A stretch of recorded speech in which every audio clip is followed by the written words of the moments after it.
All right, welcome all to the Hustle Gods show. This is our Hustle Gods of Tomorrow segment, where our goal is to reveal and analyze the method, mind, heart, and hustle behind the business and business person. Our That said, we have a very special guest today.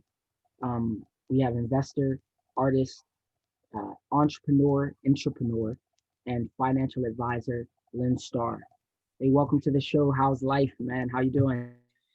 Man, life is good. Thank you for having me. Right now, I mean, life's been busy. It's been a busy October. I had a baby at the beginning of October, October 5th. So I've literally just been I've been coasting. I've been working a lot, but it's funny, I quit my job. I know I make crazy decisions. I like to grind, I like to hustle with things. So I quit my job and shit. And just I've been literally just relaxing with my girl and my baby boy, bro, just as much as I can this month. And I mean as much as I can all the time. So that's my goal. So yeah. I love to hear I love to hear that, man. I'm happy for you. And again, congratulations. Uh, so, for those who don't know you, in your own words, who are you? Where are you from? And what do you do? Work. So my name is Lynn Starr. I'm from the Hill District of Pittsburgh. What do I do, bro? There's what don't I do? It's kind of the question. I mean, you know what I mean? I'm a teaching artist. I mean, I'm a teacher in regular academia. I'm a financial advisor. I'm a performer. I'm an opera singer. I'm a rapper. You know what I mean? I'm just a musician. I like doing musicals, bro. I like doing it all. So I mean, there's literally, bro. There's nothing. I guess I got more under my belt. You know what I mean? I'm a bartender, bro. You know what I mean? Like all of these things. I guess I just I'm a survivor, but I wouldn't even say that I'm doing all of this shit to survive no more. At first, it was to survive, make money. Now I'm just having fun. I'm a craftsman. You feel me? I like to perfect different crafts. So whether it be art, whether it's bartending, whether it's financial advising, you know what I mean. That's what I do. I like to commend you for that, and I'd like to, I guess, just give a quick opinion. And I think that as entrepreneurs, our calling is and our purpose is to provide value. And I just think you're and naturally going to provide value in many mediums as an entrepreneur. That said, that's proof in action just by the many mediums you've dove into. Can you tell us a bit about how you grew up, your story, conditions, activities, whereabouts from your childhood to today in snapshot form? Yeah. So I ain't gonna hold you. I mean, I grew up as a hood baby, like most people that I know. You know what I mean? It's funny though, cause like with talking to me, you could tell I got some hoodness to me, but you would be like, well, like really, where you from? I mean, and the thing is, I had uncles that hopped off the porch quick as fuck, and I just ain't hop off the porch quick. I mean, for real, like I ain't started dabbling into some hood shit until I got into like high school. I started selling weed. I started doing shit like that. You know what I mean? But my whole life, my family been keeping me out of the way. So I mean, I grew up on a hill. You know what I mean? Then my mom moved to the north side, so I was up in the north side. I was still running around with the kids and shit, but for some reason, I always stayed low. Like it was just some shit like that. You know what I mean? Always stay out of too much trouble. I got in trouble, just never got caught, type shit. So that was how I started growing up. Around 10 years old, I started getting into music. I started getting into jazz. That was my opening into music. That's when I'm like, oh shit, like I could sing and shit. So that was more of my upbringing. But then around that same time, I started getting into musicals too. So it was just like my life became this musical thing. They realized I didn't want to do football real quick. Cause nigga, I'm not gonna be standing out in the cold, bro. Like I could do with the football shit. But hey, once it hit around October, man, suck my dick is how I was feeling. These niggas is wilding. So that's kind of like, I like the music. Like that was something that I could do. I could do well, you feel me? So I started doing that. In middle school, I got more into the music. But in high school, I started doing music for me. So ever all those times, I was just vocalist. I'm just singing and shit. So I started doing music for me around 15. I started writing my own raps and shit. I started being like, yo, I'm gonna be a rapper, right? You know what I mean? I started my own company, High Five Productions, because I'm like, ain't nobody put me on shows, nigga. I'm gonna put me on shows. You feel me? Like I'm just one who doesn't wait for opportunity. I create it type shit. So just my whole life is just being me choosing my own path, which is funny because I always had parents and I always had friends and everybody was like, hey, know what you need to do. And I'll be like, no, what you need to do is back up and let me shine. You feel me? And after a minute, I guess my parents and my friends, like my peers, everybody would be like, all right, well, let's just back up and let Lynn shine. And like, I just would do whatever the fuck I want to do. You fast forward to me being like, about to turn 25, I still own my music label. I'm about to start earning owning more companies, and I say about to start because I already have the names, I already have the logos. I just need the legalities to them and shit. So I mean, yeah, my upbringing has just been on some entrepreneurship, watching my family be entrepreneurs. I never wanted to work for nobody. So that's just been me. I do know how to work for people though. I'm not one of those people who like once I get on a job, I'm going to disrespect the job. I understand my place, in the worker field, but I also understand my place as a leader. You know what I mean? So I can step away. I can do what I need to do, but I prefer to be a leader. I prefer to create my own shit, and that's where I want to be. Yeah. So that's who I am. Yeah, that's my upbringing. A true visionary, a natural leader, and a natural action taker. Again, I commend you for that. If you don't mind sharing, could you tell me a bit about you and your family's religious beliefs and practices during your upbringing and what you believe today? So my family was heavily Baptist. I would even say my parts of my family were very evangelical, right?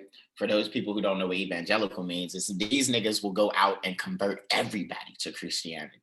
They are strong believers in Christianity. You feel me? So that was like a lot of my family. That was a lot of my mom's side. I really don't know my dad's side. My dad's side just was the type of people who was just like, don't disrespect God. Okay, that's as far as they went though. I never saw these niggas go to church. Funny as hell.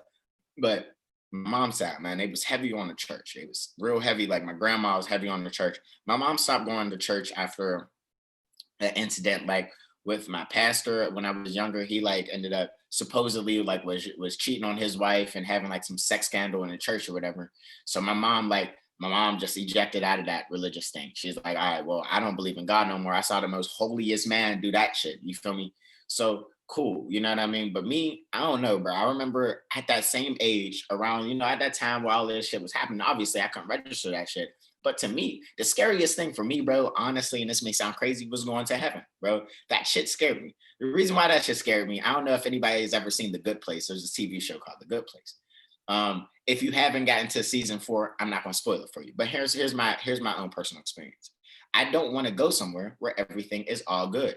I'm a person who believes that pain is necessary. I'm a person who believes the high is necessary as the lows. So something that seems all good to me, my nigga, is all bad in my head because there's no difference. You know what I mean? There's no contrast. You mean to tell me I'm only gonna be happy all the time, bro? This is something I was thinking at 4 years old. So that's what's weird. You feel me? Like at 4, I used to look up at the sky like, wow, that shit's scary as fuck. You mean to tell me everybody's gonna be the same? Everybody's gonna be lovey-dovey and blah blah blah blah blah blah blah.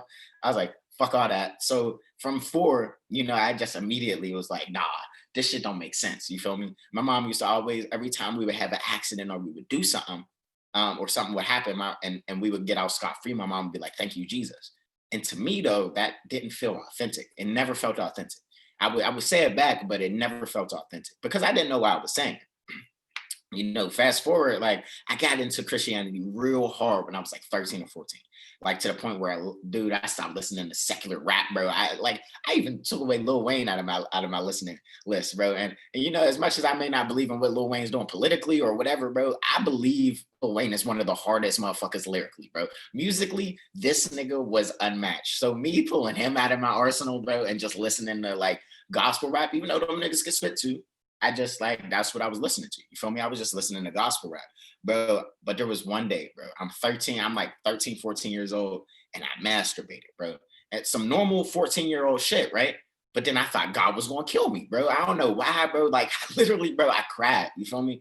And then after that, I realized why the fuck should I have to feel like that? You know what I mean? Like, why the fuck should my person like this is regular, normal bodily shit, bro? You feel me? Like, this is normal shit. There's no reason why a kid at 14 years old should resent what his body is doing and the puberty he's going through and shit like that. So after that, I go into a whole man, fuck God, fuck this whole thing. I don't care if you're real or not, bro. I'm not gonna believe in you because this shit don't make sense. You mean 80 years on this earth is gonna send me eternity in that hell in the lake of fire, nigga? That don't make no sense. So I go into that. But then as I get older, I start meditating and I start finding God in me. You feel me? Like, and I remember I used to tell my mom I meditate. She used to be like, "What are you meditating to get closer to the devil?" I used to be like, "What does that even mean? What are you saying to me?" Right? But it's obvious like she didn't understand what was going on. She didn't understand that I was going through like the spiritual breakthrough. I'm keep going, and I'm having these breakdowns, and I don't know what life is, bro. And then I find gratitude, if that makes sense. I find that there's this thing that can make my life be magical all the time, bro. And what it is gratitude. Like, so my most recent years, I guess, being like around from 23 to 25, I've just been on this gratitude trip. I've just been every day waking up grateful, every day saying, like, life is a blessing. I understand God is in me. I understand the universe is in me. You feel me? So every day I'm realizing that's a blessing. And I'm realizing gratitude is that's my religion. You feel me? That's what I live off of. I live off of gratitude and meditation. Period. Like, I sit down, I do yoga, I do exercise, I just try to get my body together. I'm trying to be a spiritual warrior. I'm trying to be grateful, I'm trying to do all of these things. So that's where I'm at now. My parents and my family, they probably still stuck somewhere in between, believing in God and not believing in God because they're scared. You feel me? They're scared. And I could tell them. I'd be telling them all the time. They'd be like, why don't you come to church? I'd be like, I don't believe Jesus is the Messiah. They'd be like, oh, because that's it. That's the one in Christianity where they be like, oh, you're going to hell. Yeah, I could confidently tell y'all niggas, fuck all that. And if that's where I'm going to get sent for that dumbass shit on earth, bro, fuck all that. That's some arrogant ass shit. And I don't believe God's that arrogant. God's love. So he wouldn't send me there. He wouldn't send me to Lake of Fire for me just believing in me and me doing good in the world. So that's where I'm at. That's where my family's at. Hey,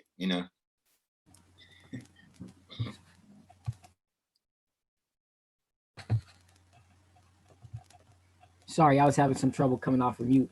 I identify with that completely. It was a recognition of finitude, that your life is finite. Then there was a rebellious period, and then there was a discovery and a harmony that wasn't as strict. I identify with that completely. All right, we're gonna make our first shift on a scale of loss to wise. Loss being the lowest, and wise being the highest. Financially, how would you describe and characterize your immediate family and family collectively? Whew.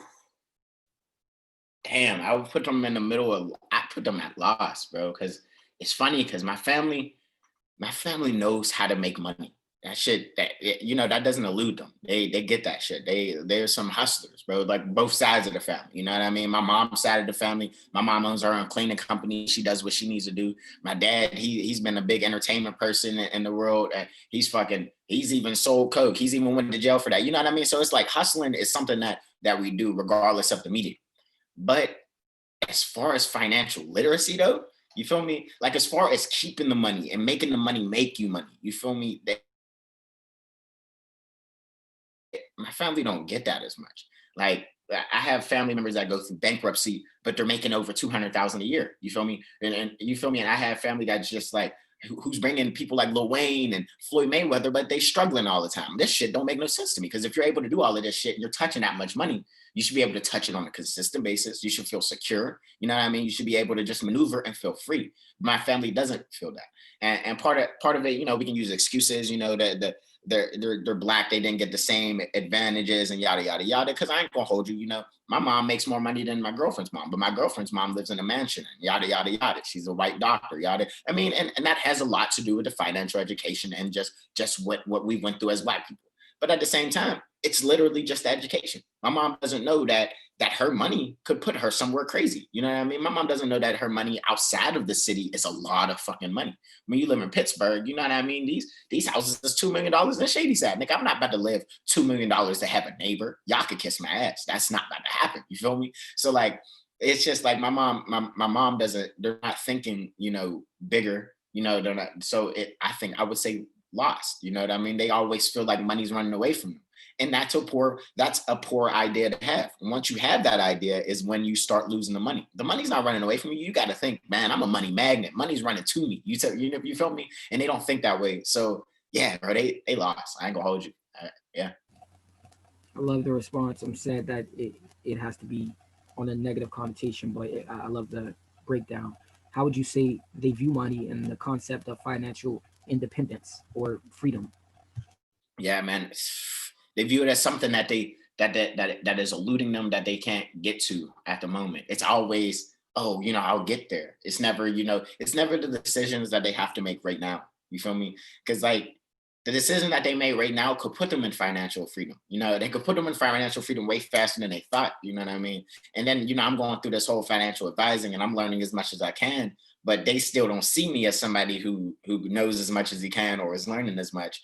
So they're still in this place of financial dependence, and they're not even looking in the direction of financial independence because they don't even know where to look. Even though I'm like, hey, yo, just follow me. I'm trying to show you. I swear to God, I'm trying to show you. But since I'm the young buck, you feel me? Since I'm that young nigga, everybody's looking at me like, yeah, like lit. So it's not going to click until Win got millions of dollars. You feel me? Then people gonna be coming to me, but they're not gonna be coming to me like, how can I make my money make money? They're gonna be like, how can your money make me money type shit. And it's just always, it's cyclical. People don't understand that, man. Financial literacy, you don't need money to make money. I used to think that back in the day too. Like, but you actually don't. You need other people's money to make money. And you could do that. You know what I mean? Like, money's going around. So yeah, man, it eludes them, bro. They're trying to reach it every day. And I find that funny. So How would you say that affected you personally, and how did it affect your view of money and relationship with it?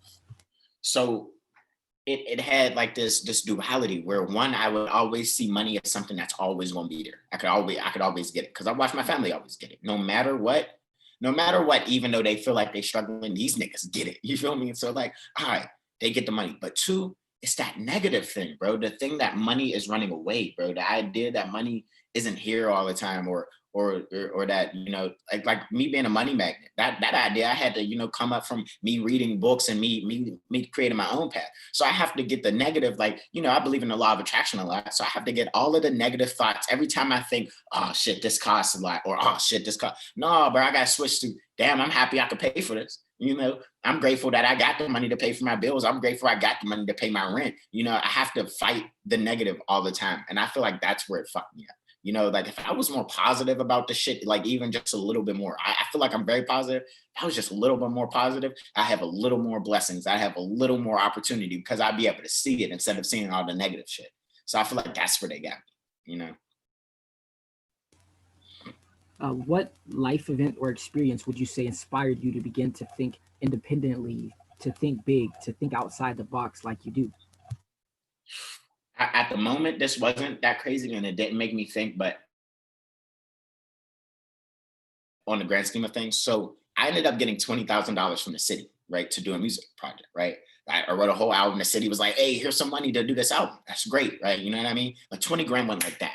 You feel me? 20 grand went so fast. Why did 20 grand go so fast? Because I didn't know what the fuck I was doing with 20 grand. You feel me? It only cost about 7 to 10 grand to do that album. If I would have took the other 10 grand, you feel me, flipped it into just two properties, two foreclosed properties, you know what I mean? You feel me? And then use, because two foreclosed properties I could have got for the low, like 3,500. Yeah, there's liens on the taxes, but I'd have got a payment plan. You know what I mean? I'd have start fixing it up with a little bit rest of the money Tax that I had. options. Exactly, right? So like that's when it all hit me. Like, damn, man, like you just lost 20,000 like that. That was more money than I ever seen in my life personally. You know what I mean? In my hands, right? Looking in my bank account and being like 20 grand, nigga, I ain't never seen that. You feel me? So if I just would have if I would have had that education or that knowledge, then I'd have been in a better place. But you know what? I had 20,000, I could touch it again type shit. And so from there, I've just been thinking, all right, so how can I make the little bit of money I got? How can I make, if I get $1,000, how can I make this money make me money, right? Or how can I make this money at least have longevity, right? Okay, yeah, I can go buy some clothes. I'm gonna go buy some clothes because I like clothes. But how about this other $700? Where am I gonna put it? Where am I gonna move it? You know what I mean? Am I gonna move it in a savings account for a better goal later, or am I gonna splurge on it? That's where I'm at now. You know what I mean? Now, because of that 20 grand, because of losing it so fast and being like, shit, like going from 20 grand to being back in the debt, bro, that's fucking that so you know what I mean? So that shit that taught me real quick, bro, real quick. What kept you and keeps you on track and energized and moving forward as of today? And what steps did you begin to take after realizing the error in your ways, or actually realizing the potential of money? Let's keep, I mean, one, just I think what's keeping me energized, just regardless, is the whole new day aspect. I got a new day. A new day brings new money. Every day to me brings money. You feel me? Every day, like it just brings money, regardless if it's a dollar, regardless if it's money down the line. Every day is bringing me money, and every day's opportunity. So that's one thing that keeps me very energized. Like I'm like, all right, like I wake up and I'm like, all right, thank you for today. You feel me? And I even write in my journal, I feel blessed to have another day because another day brings new magic. Oh, I'm over here dropping shit. But you feel me? It brings new magic and shit. So that's one thing that keeps me energized. And another thing is just, I guess now starting to, take actual financial literacy courses or just working for a financial advising company and learning more and more and more, and seeing niggas make more and more money, and me being like, oh, y'all making 400 grand a year, nigga, doing this? Nah, but I'm here. You feel me? Like, what do I need to know? So those are the things that are keeping me just going and going. And regardless if I'm making money in the art world or I'm making money as a financial advisor, I'm like, yo, there's money here. There's money everywhere. Somebody told me like there's like $3 trillion that's circling around the world every day looking for a home. Nigga, I'm here. What's up? What's up with that money? Yeah, bring it. You feel me? I'm just trying to figure out how to get that money here. That's what energizes me. I'm gonna get that money type shit. Bro, I think something that you articulated like so thoroughly and is almost like echoed as a course in your life, but you actually um, uh, are articulated it verbally. And I'd like to suggest you utilize it as maybe a brand or maybe something that you could package your financial literacy on, and that is the money magnet concept, because you're so thoroughly enthralled in that philosophy, and it's so specific. It's not general like the law of attraction. No offense to the law of attraction, but people can apply it in so many different ways and get so obsessed that they're applying it in that direction that they don't realize how infinite it is. But when you talk about the money magnet concept, you're articulating it physically through action. You're living and thinking and breathing it nonstop through gratitude, through affirmation, through planning. But we can elaborate. I'm sorry to get derailed. I was just inspired by the money magnet concept. On what books have helped you develop to become the hustler you are today? It's funny because a lot of the books that I've read weren't actually like money books. They were really like, more so grounding myself and just teaching myself about the world. So one book that's really like been good on me, just in helping me maneuver, is The Alphabet versus the Goddess. This book is about, how literacy has kind of created the idea of misogyny and patriarchy, you know what I mean? And how we treat women and the way of life, right? So that book has been helping me just maneuver in life. Another book is called the Magic, right? So everybody heard of The Secret. Secret is the law of attraction, and like you said, that shit's broad as fuck. After watching that, you get a sense of, oh, but then you don't know where to put all of that inspiration, all that fire. But then there's a book that follows it called The Magic, where it's just every day being grateful about shit. You feel me? Every day talking about gratitude. And it's doing that in a 28-day practice. And that's something that has helped me a lot. But one book financially that has been helping me is called Cash Flow Quadrants. And it's by the homie who wrote Rich Dad Poor Dad. So that right there is teaching me a Robert lot. Kiyosaki. You word. I be forgetting authors' names and shit. That book puts me in a great place because it's like, it teaches me where everybody lives. You feel me? And the words that people say when they live in the employer sector, when they live in self-employed, when they live in business, and when they live in investor, right? So that book right now has been like really good for me, like really, really, really good for me. You feel me? And honestly, another book, bro, is Post-Traumatic Slave Syndrome. And that's by Joy DeGruy or DeGry. I never could say her name right.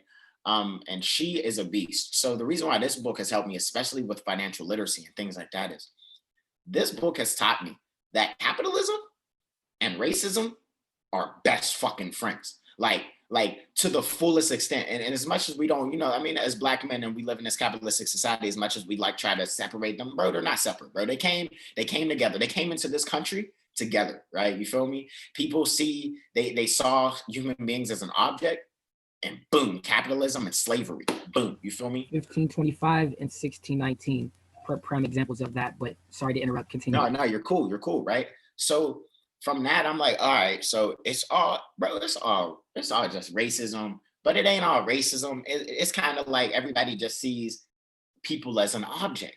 They don't see the value in human beings, right? So as a person who really values human beings, like I value human beings more than I value some imaginary shit like some money. You feel me? But I understand that money's imaginary and it's something that's used in this world. So since it's imaginary, I'm gonna magnetize this shit to me, type shit. But I'm gonna also understand when and where to speak objectively and when to speak subjectively. Because I understand, like in certain businesses, they're only talking about the object. That's all these niggas could think about. Cool, I'm gonna speak your language for now. You know what I mean? It's basically like speaking the language of the oppressor. Regardless if you're black or white, you speak in capitalism, my nigga, you really speaking the language of the oppressor. But guess what? I could talk fluently in that one too. And that's just how those books have just been helping me a lot. Another book that's helped me is 48 Laws of Power. And niggas don't really like to say that out loud because everybody be like, oh, that's controlling. Bro, I don't give a fuck, bro. If some nigga knows how to control me, bro, I'm gonna learn how to control him. That's the game. That's the name of the game. You feel me? As much as I'm spiritual, bro, I am really in this physical world too. You feel me? I gotta get both. So these books have been helping me a lot, bro. And body language books. I read body language books because I like to see what people's on. You know, I like to read and know, like I'm very intuitive. Even and it's not just to control people. I want to see where my friends is at, type shit. Like my friend's nostrils is flaring and he's feeling some type of way, but he's not voicing it. I want to know, like, bro, what's wrong? Like, are you cool? Like, cause sometimes it's not a problem with me. Bros really, niggas be really dealing with shit and they just don't speak about it. You feel me? So you got sometimes pride out. Like, bro, are you cool, bro? You acting real strange right now. You acting like you're not feeling. You acting like not yourself. So then, you know, those type of books help me with that shit too. So yeah, a bunch of life books, bro. Amazing, amazing. What was the journey, the thought process, and the steps to get to what you're doing today? I know it was there's a lot of different engagements as entrepreneurs that we have, but what was the thought process, the evolution, the journey that got you to where you are today, that got that hyper focus on where you are right now, that got you building what you're building now? I think it was like I felt like I hit a low around like after graduating college or even in college. Like I was hitting lows of like not understanding like where my money is at or just feeling like I didn't have enough money and shit. And then I would get to the point where I would get so low, bro, I would write to the universe. I'd be like, yo, what the fuck is going on? You feel me? I feel like I can maneuver in this world. I feel like I'm put in this world to do something crazy. And I feel like I'm talking, this is conversation with the universe. I feel like, you know, we get each other, right? So if we get each other, why ain't my money coming here? Where's all of these things? Where are all of these things that I'm supposed to be promised? If life is abundant, where's my abundance? You feel me? And as I would ask these things, I would notice more opportunities and more things would arise. Like, you feel me? Financial advising, like that whole thing came to me because I'm asking the universe, like, I need more money. You know, I need to find this money. So boom, somebody hits me up like, hey, would you ever think about being a financial advisor? And I'm the type of person, bro, you could come to me with a scam. It doesn't matter. If it makes money, I'm gonna hear you out. How can I make this scam work for me? So, you know, when somebody coming to me like, hey, would you like to be a financial advisor? You come to me on the internet, nigga, I think it's a scam. But guess what? What you got? What you talking about? Let me see if it can make me some money. So I sat down and learning that this is really legit. I start moving in that. You feel me? And then like it works, but it doesn't just work with financial advising, bro. It just, you ask the universe for shit, I promise you it will provide regardless of what you ask for. It's just some scary shit though, because people don't understand that. People be asking the universe for shit and they don't even know that they asking. They constantly talk about something and then they're wondering why that shit keep popping up. Man, I'm in so much debt. And then you look in the mail and you're like, oh, I'm in more debt. Yeah, nigga, you've been asking the universe for debt. Right? You feel me, right? You're just asking, you're begging, right? And so like my whole idea lately has just been shifting. Like I'm one person who believes in magic heavily, right? But magic to me ain't no hocus pocus, witches brew type shit. Magic is, bro, we all are frequencies. We all are saying spells constantly. We are speaking out what we want because the universe is a mirror, bro. We're speaking out. You feel me? Michelangelo, you are a mirror of me, bro. I am a mirror of you. You feel me? The things that you may not like about me, bro, you don't like about yourself. And the things that I don't like about you, I don't like about myself. You feel me? Right? So if everything's a mirror, right? And if I speak positivity into you, you're only going to speak positivity back to me and your life is only going to grow. My life's going to grow, right? And that's the same for everything in my life, right? If I only speak positivity, if I only think, man, thank you for that. Thank you for that $5 I got. I can't wait to make more money, more money, more money. You know what I mean? Like more money. I live abundance. I deserve abundance. If I say these things, bro, I start seeing a lot of shit, bro. People will hit me up like, hey, you want to come hang some posters with me for 2 hours and make $500? $500 to hang posters? Hell yeah, my nigga, I'm out there. You feel me? Like, and this is the type of shit that's literally been popping into my life just because, like, I speak positivity and I speak money. You feel me? I speak it out into the world, bro, and I'll literally get calls immediately. Like, I'll tell somebody, I'll be like, hey, man, you know, I just quit my job. I need something to do. That. Oh, word. Well, you know, I got this thing. You could come clean my building. I'll give you $750 to clean your building. My nigga, you ain't even know my mom owns a cleaning company. I got cleaning equipment in my car. Hell yeah, nigga, I'm about to go do that. You feel me? Quick money, like shit like that. So it's just, bro, literally, bro, just positivity. I don't know, bro. Speaking it, bro. That's how I got here. I love it. I love it. It's the importance of changing your mindset, um, because you project your reality, and living through that projection and recognizing, echoing what you were saying, affirmations are incantations. You are literally speaking the spells of your life, and the things that you speak into the world are your thoughts. First step of becoming physical or coming to fruition. Can you take us behind the scenes of your current big venture? What is it? The purpose and goals for it? So my current one, I guess, is still the music label. And now though it's shifting to it's so after reading Cash Flow Quadrants, I realized, bro, I'm a real self-employed motherfucker. I need to get out of there, bro. You feel me? I need to get out of there. That's like some place I don't even want to be. You know, I don't even like work, bro. I do not like working. As much as I can work, bro, I hate it, bro. I hate it. Like, I don't know why. I just don't like it. You feel me? So something right now, I'm trying to build a real business system out of my music label. You feel me? I'm trying to figure out what's our money maker. Okay, it's merch. If merch is a money maker, you know, streams and all this other shit in the music industry, bro, that don't make you no money, but merch does, right? So how do I get the audience to feel like they need to be a part of Half Half? You know, how do I, these are the questions that are going in my head right now. How do I make it accessible though? It's not even just once you want to be a part of it, how do I make it so easy for you to be a part of it? How do I make it so easy for you to wear this merch and feel like you are a part of Half Half, right? So right now, you know, I'm just creating systems like merch systems, how like they can better buy our shit straight from Instagram. You feel me? Straight from that, right? How to better have little commercials that I create, you know, things like that. So that's like just one thing. And then it's not even just flipping for the music label, you know. I'm thinking about bartending. I still like bartending. How can I bring this to people? Virtual shows, you know what I mean? Virtual cocktail making, you know what I mean? Making it just like trying to bring in the influencer idea with the craftsman idea. You know what I mean? I'm just trying to flip everything. Literally, bro, every business. I got businesses on the wall right now that I'm looking at. I'm like, okay, like even the art, the teaching artists. How can I make this a system to where I don't have to work it? You feel me? People hit me up and they're like, hey, Lynn, I need somebody to teach this. Well, I have a bunch of people that I know who could teach this. I'm going to bring them to you. You know what I mean? Just literally, bro, I'm just on systems, business systems. How can I make business systems out of every business that I'm touching to where I don't have to touch it no more? I can leave. The shit makes its money. I come back in a year and I'm like, oh, y'all made me this much money. That's amazing. You feel me? That's my goal. That's behind it, bro. Really, right now, it's just systems. I'm learning. I'm trying to figure out how to write business plans. Like, cause I feel like I've been a businessman a lot, but I didn't go to school for that, you know. And I know people who did go to school for that. So I went to school to be a musician. I went to school to have fun and do whatever the fuck I wanted to do. Cool. Now it's time for me to learn how to build these business plans, you know, make them work for me, make everybody else work for me. Because people want to be employees. Cool. You want to be an employee? I got a place for you. You feel me?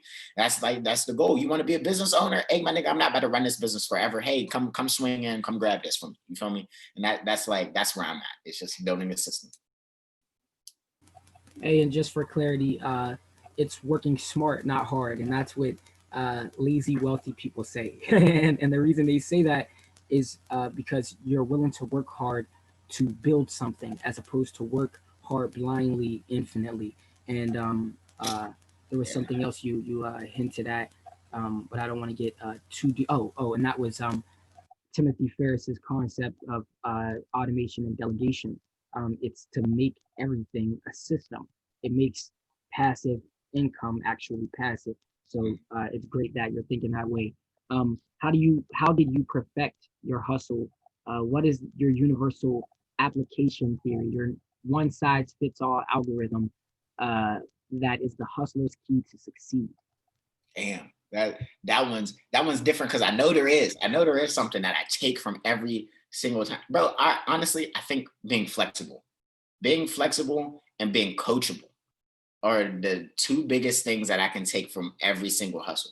And when I say like being flexible, like no matter what hits you, you just gotta bend with it. You gotta like, you know this from being a boxer, I guess. Like you gotta roll with the punches type shit. You feel me? So like that's something that I've been able to pull from every hustle, from bartending to music to being a teacher to everything. It's just been, you know, when things hit me, I bend, I work with it, and I found a way to swing back with it. And that's one thing. And then be coachable because I don't know everything.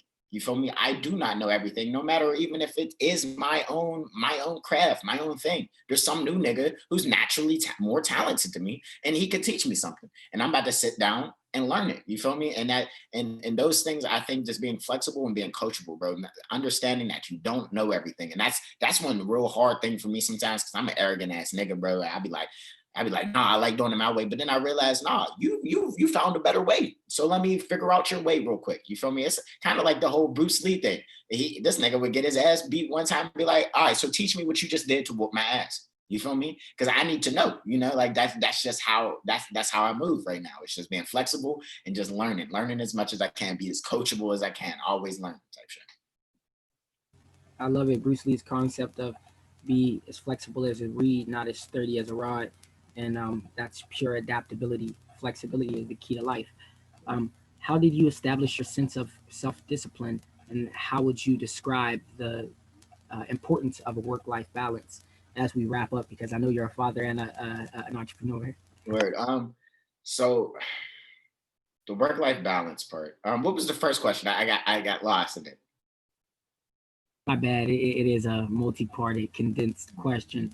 How did you establish your sense of Yeah. discipline, and then the importance of a work-life balance? All right, so I don't even have the discipline all the way down yet, bro. But I mean, You, you do. You're very disciplined. That's the complexity of the question. well, I appreciate it. How did I establish it? I don't know, bro. Over the years, I don't know. I've just been. It's. I think number one is meditation, bro. Number one, meditation has always been something that has been constant in my life, and has been teaching me discipline of the mind and discipline of the self. So I think honestly meditation and working out. Those two things are my anchors. And with those being my anchors, I can maneuver in many other places because it puts me in a very calm, I don't even want to say a calm, not all the time calm. It just puts me in a place where I know what I'm capable of.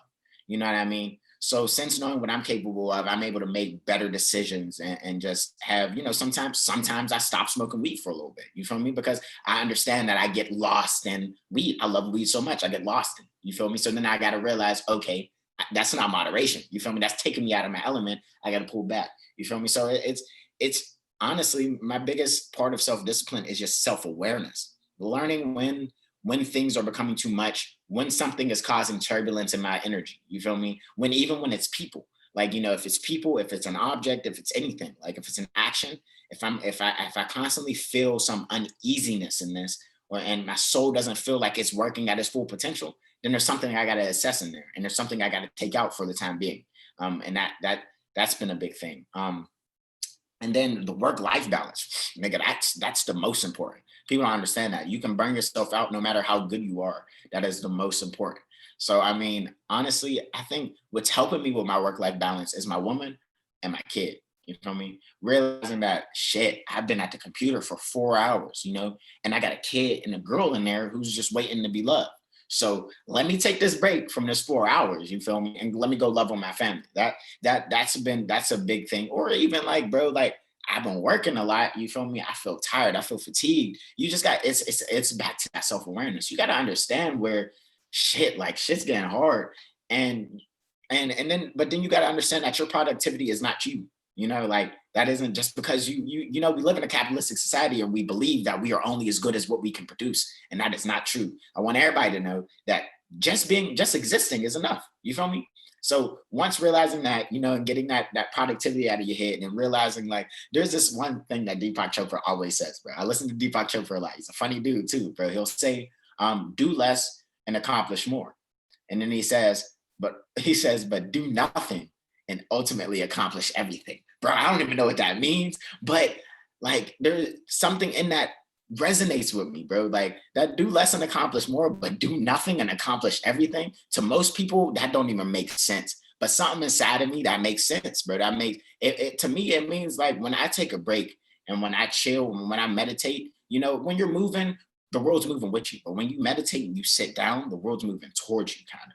It's kind of how I feel. Like when you sit down, you allow all of those intentions and all those things that you were saying, you allow them to move without it having to catch up to you because you're moving in a whole nother direction. You allow it to move and magnetize to you. So yeah, man, it's just like literally, honestly, every day taking a conscious decision to sit down, do nothing. Don't even think about the work I have to do. Be me in the moment and just be. And then I realized, all right, well, then I did a lot of shit today. I accomplished a lot. And then I realized I could start getting more phone calls. I start getting more people hitting me up and asking for help and yes, this and that. And I'm like, oh, so all right, there's the answers I needed type shit.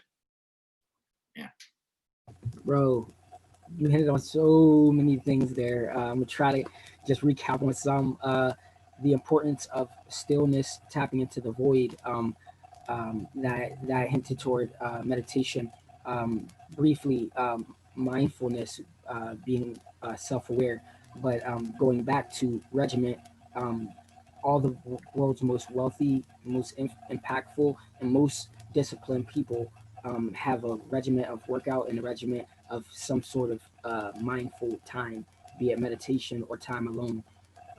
But there's so much, and then you wrapped it up with the with kind of coming back to your money magnet theory. There was it was so much to unpack there. I do the disjustice.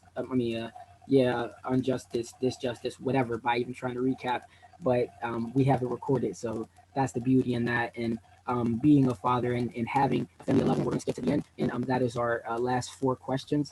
This is our closing segment called Four Gems for Young Hustlers. Our final four questions dedicated to the next generation of hustlers, the advice you'd give them on fundraising, mindset, networking, and advertising. One, what advertising advice would you give to our young hustlers? Advertising advice. One, I think the first question is, what are other people getting out of your service, right? Not what you are getting out. What are other people? Why do people want your service? And two, how can you make the most minimal money work in your favor? I mean, how can you make $25 advertising your favor, right?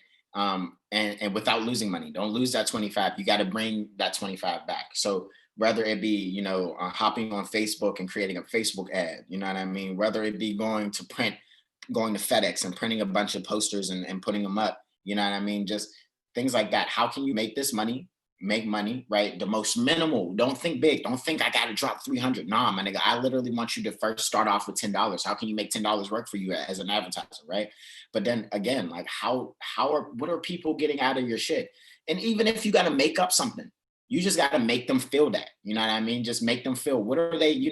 As a half five, I say like, what are people getting out of being a part of half five? They are being a part of something big. Something that feels like a legacy, right? How do I make them feel that, right? That's where the advertising gets into it, right? So create your narrative, but how do you make them feel it? So those are my little gems. Just ask yourself that. I love that. Number two, what networking advice would you give young hustlers? You don't have to connect with everybody. You don't, you feel me? Like, you don't have to, you go to a party. Like, I learned this a lot when I would go to LA. I'll go to a party and some nigga would be talking about, oh, I make music, yada, yada, yada. And, I make music too. I get their number. And then the next day I text them and these niggas do never know where to be found. You feel me? No, but they're not responding. So you just got to realize that don't try to ride everybody else's wave. When you meet somebody, take it with a grain of salt. And basically networking is like chess. You can only make a move if somebody else makes a move back. You can make that move. And if the nigga doesn't play the game back, my nigga go play some games with somebody else. And that is how it should be when it comes to networking. Like, if the nigga ain't making, if I move this pawn and this nigga ain't move his other pawn and we just sitting there looking at each other, peace, my nigga. I'm gonna go play with somebody else who knows how to try to checkmate in two moves type shit. You feel me? Like that's where we're trying to go. So like, always just keep it moving, bro. That connections, whatever, but don't burn bridges. Don't do that, because you never know when. Don't burn bridges unless you like Michael Phelps. You feel me? You can swim across that place. Go do that. But if you can't, see me, I can't swim, nigga. I'm gonna tell y'all, I can't swim. So at the end of the day, my bridges is still there. They may be fucked up, but I could still go back and cross that motherfucker if I needed to. You feel me? Just don't burn bridges, but take everybody with a grain of salt. Play chess with these niggas and keep them moving. Beautiful. Last two. What fundraising advice would you give our young hustlers? And then what mindset advice would you give the young hustlers?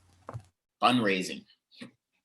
One, if you ever want anybody to fund what you're doing, you got to make them believe in what you're doing as much as you believe in what you're doing. And I think the only way to do that is, one, having quality in your work. Two, having confidence in your work. You got to have confidence. And three, you could always attach it to something that that pulls people's heartstrings. You could always be like, hey, my nigga, this is going to Planned Parenthood. 30% of these proceeds is going to this, or 30% is going to that. But honestly, if you just want to make money for yourself and you're not trying to put money into other like charities, it's literally you got to have quality and confidence. I promise you, if you have quality work and confidence in what you're speaking, because most people are literally stupid and they don't know what's going on. And if you tell them what's going on, you like, hey, this is what I got going on, and this is how good it is. And you show them how good it is, and they're working off of emotion. They're gonna be like, oh, I want to help. You feel me? Like that's just what it is. So literally, quality and confidence. Quality and confidence. If you have one without the other, you will lose that whole battle. Like literally, if you have all the confidence and no quality, niggas gonna be like, you have a delusion of grandeur, my nigga. You're weird. You feel me? But if you have the quality, like and no confidence, niggas gonna be like, I believe what you got, but I don't trust you. But if you have both, niggas are gonna be like, yeah, let's rock with you. You feel me? And then the mindset thing. Honestly, bro, don't take life too serious. Like, period. Like this whole thing is an illusion. This whole thing is a game. My nigga, like, understand that you can get hurt in this illusion, and you will take some of this hurtness to your next illusion. Understand that. But all I got, with that being said, it still is an illusion. It still is a game. You know what I mean? It still is. My mom used to say, like, you think life's a joke. And then I would look at her and laugh because honestly, like, come on, this shit's pretty fucking funny. This whole idea of life, everything that we deal with is a game, right? So don't take things too seriously, but keep optimism. Always be like the nigga that looks for the brighter, that silver lining. Yeah, it's horrible, my nigga. But whenever the lightning flash, you can see everything. You feel me? Like type shit. It may be storming, but I can see everything type shit. Like just always be be an optimist. Like take everything with a grain of salt and just know yourself. Find yourself. Find what you want. Cause you can go in this world, there's a lot of ways to make money, period. But if it don't fit you and it don't make you happy, why is you doing it? My nigga, I'll go make $50,000 a year if I'm happy. Real shit. Like people don't understand that. Like I don't need to be a millionaire. If I could go travel the world on a $50,000 salary, my nigga, travel the world, never have a problem. Nigga, fuck y'all. I'm doing $50,000 a year, bro. I don't give a fuck, bro. You feel me? Type shit. So yeah, man, just know what you want, know what your intentions is in the world, and then you can maneuver. Hey, bro, and last words for the audience before we wrap up. Last words, man. Well, one, I would like to say thank you for having me and shit. Thank you for letting me speak my piece. Yeah, man. I don't know, bro. I be telling people a lot of shit, and sometimes it could sound real contradictory, bro. But I just think the biggest thing people could do is literally meditate, find themselves, become one with God. You are God. Everybody's walking around, they God, bro. You are the universe trying to experience yourself, bro. So experience yourself, whatever that means. You feel me? Don't let other people tell you what to do, because literally other people do not know. They like don't know. Most people I learned that I talk to actually are either dumb as fuck, really don't go deep, or just are lost, like really lost. And they believe strongly in what they believe only because that if they didn't, they would literally be lost. So me, I don't really believe in anything because I'm okay with not believing in anything. But that's me. You feel me? Like just find what works for you. Just find yourself.